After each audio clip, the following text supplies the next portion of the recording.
يا خديجة، مع من كنت تتكلمين في الهاتف؟ كنت أتحدث مع شخص تعرفت عليه حديثا بقصد الزواج، وسيأتي لخطبتي قريبا إن شاء الله. يا خديجة، اتق الله. ألا تعلمين أن أي علاقة بين الرجل والمرأة بدون رابط شرعي فهي محرمة؟ ولو كان يتقاسمان الليل قياما وسجودا، ولو كان يوقظك لصلاة الفجر.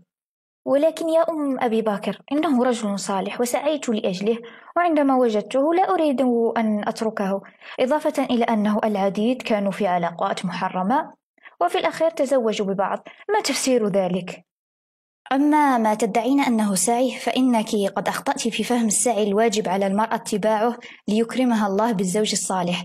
فالمرأة في ديننا مطلوبة وليست طالبة، وهذا من تكريم الإسلام لها. فالرجل يسعى لك وليس أنت من تسعين إليه.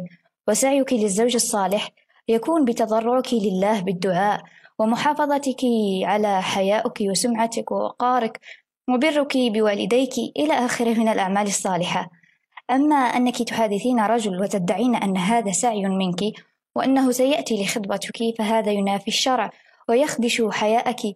ألا يجدر بالمرأة أن تكون على حياء؟